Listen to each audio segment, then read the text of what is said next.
Nano रंग के पिछले एपिसोड में हमने देखा सब लोग मिलकर इविल आई को कंट्रोल करने की कोशिश कर रहे थे, जिसमें उन्हें पता चला है कि इविल आई कोल्ड टेम्परेचर से ट्रिगर हो जाता है। तो वो जैसे तैसे कोशिश करते हैं जीजी को कोल्ड टेम्परेचर से दूर रखने के लिए, लेकिन गलती से ओकारों के हाथ से जीजी के ऊपर सोया सॉस गिर जाता है और इविल आई ट्रिगर हो जाता है। और अब आगे एपिसोड की शुरुआत होती है और शुरुआत में ही मोमो जीजी के ऊपर गर्म पानी फेंक के उससे कंट्रोल में ला देती है। इसके बाद उस टूटे हुए घर में आयरा और टर्बो गर्नी दोनों ही जीजी से गुस्सा होते हैं, लेकिन यहाँ पर मोमो कहती है कि इविल आई अब बहुत ज्यादा स्ट्रॉन्गर हो चुका है और अब जीजी भी खुद को इतना ज्यादा कंट्रोल नहीं कर सकता और हर बात पे वो कॉशियस नहीं रह सकता कि ठंडे पानी से या फिर ठंडे टेम्परेचर से दूर रहना है। जिसपे सेई को भी मोमो की बात से एग्री करते हैं और वो सोचते हैं कि कल परसों हमारे पास ये पूरा घर भी नहीं रहेगा। अब इसी पॉइंट पे कुछ मेले में घूमने वाले छपरियों वाला ग्रुप आता है और यहाँ पर कुछ बकचोदी करने लगता है, जिसपे सेई को पहली बात में उन्हें गेट आउट बोल देते हैं और वो चले भी जाते हैं। लेकिन कुछ समय बाद वो वापस आते हैं और वो पूछते हैं कि क्या ये सेई को रेसिडेंस है, जिसपे सेई को हाँ कह दिया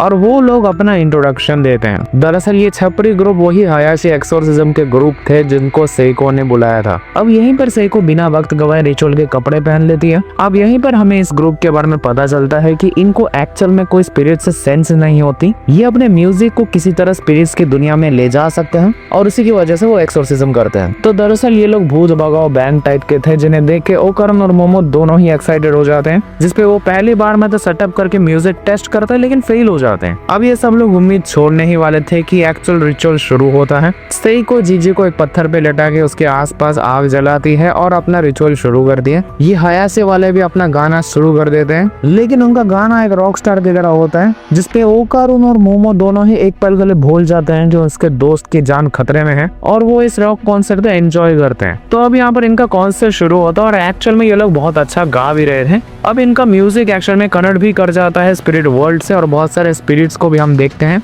अब इस पूरे गैंग के साथ ओकारुन और सब लोग वाइब करते हैं, इवन सेई को भी वाइब करते हुए रिचुअल परफॉर्म कर रही थी। अब एक्चुअल में ये रिचुअल जीजी को बहुत ही बुरी तरह से अफेक्ट कर रहा था। जीजी को अंदर ही अंदर फील होता है कि इविल आई रो रहा है। इवन मोमो भी जीजी को रोकने की कोशिश करते हैं, लेकिन उसके साइकिक पावर्स की वजह से वो इविल आई की बैक स्टोरी को फिर से जान पाती है। यहाँ पर जीजी भी कहता है कि इविल आई बस खेलना चाहता है, वो बस एक बच्चा है, उसे प्लीज इस रिचुअल के कारण मत मारो। अब यहीं पर सेई को जीजी से इम्प्रेस हो जाती है और वहीं पर रिचुअल रोक देती है। यहाँ पर सेई को कॉन्सर्ट भी रुकवा देती है और वो सबसे कह के है कि अब से इविल आई हमारे फैमिली का हिस्सा है, जिसपे सब लोग शौक होते हैं और यहाँ पर इवन सेई को उन बैंड वालों को भी घर भेज देती है। यहाँ पर सेई को कहते हैं कि उसे जीजी का स्पिरिट बहुत ज्यादा पसंद आया एंड इवन यहाँ पर ओकारुन कहता है कि अगर ऐसी ही बात है तो मैं और ज्यादा स्ट्रॉन्ग बनूंगा ताकि मैं इविल आई को रोक सकूं। जहाँ पर आयरा कहती है कि ये बहुत ज्यादा खतरनाक हो सकता है, लेकिन ओकारुन कहता है कि आफ्टर ऑल ये मेरा दोस्त है। यहाँ पर मोमो भी जज्बे में कह देती है कि मैं भी ज्यादा स्ट्रॉन्ग बनूंगी और सब लोग मिलकर जीजी को रोकेंगे। यहाँ जीजी ओकारुन को गले लगाने ही वाला होता है कि तभी बारिश हो जाती है और इविल आई फिर से ट्रिगर हो जाता है। अब किस तरह जीजी को शांत करने के बाद वो सब लोग अपने घर को कार्डबोर्ड से ढकते हैं।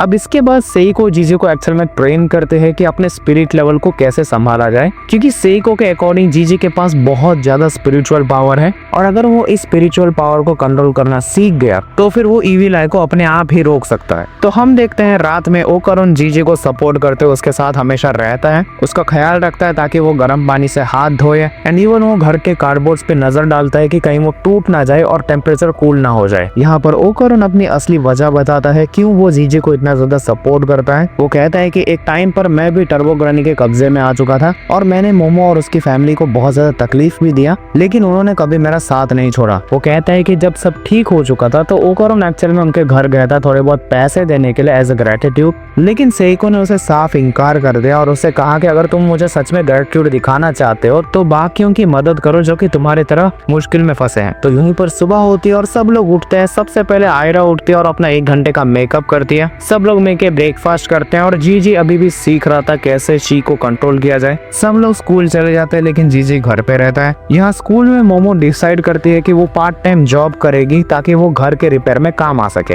लेकिन उसके फ्रेंड्स उसे कहते हैं कि उसने पहले भी पार्ट टाइम जॉब्स कर रखे हैं, लेकिन उसका हमेशा एक प्रॉब्लम होता था, वो हमेशा बॉसेस के साथ झगड़ा करके वो पार्ट टाइम जॉब छोड़ देती थी। लेकिन यहाँ मोमो कहते हैं कि अब मुझे सच में जरूरत है और ऊपर से मैं बड़ी भी हो चुकी हूँ। तो इसी के बाद हम देखते हैं मोमो के दोनों फ्रेंड्स ओकारुन के पास जाता है और उसे कहते हैं कि मोमो को जॉब मिल चुकी है तो तुम घर उसके बगैर ही चले जाना, जिसपे ओकरुन मान जाता है। लेकिन वो दोनों दोस्त यही कहते हैं कि अब जब मोमो नहीं है तो क्यों ना तुम हमें डेट करना चालू कर दो, जिसपे ओकरुन शौक होते हुए मना भी करता है, लेकिन वो लोग उसे जबरदस्ती उनके साथ बाहर लेके चले जाते हैं। अब यहाँ पर पूरे रास्ते ओकरुन हेजिटेट करता है और वो नहीं चाहता इन दोनों को डेट करना, लेकिन ये लोग जैसे तैसे उसे लेके चले जाते हैं एक चाय की शॉप पे, जहाँ पर हम देखते हैं कि मोमो एक्चुअल में वहीं पर पार्ट टाइम जॉब कर रही थी और यहाँ पर मोमो मेड ड्रेस में थी भाई। अब ये दोनों एक दूसरे को देख के पूरी तरह शॉक हो जाते हैं और एपिसोड यहाँ पे खत्म हो जाता है। तो क्या जीजी खुद को कंट्रोल करना सीख पाएगा या फिर ओकरुन को फिर से जीजी से लड़ना पड़ेगा, ये सब जानेंगे हम अगले एपिसोड में। तो बस आज के लिए इतना ही, मैं मिलता हूँ तुमको किसी और वीडियो में, तब तक के लिए गुड बाय।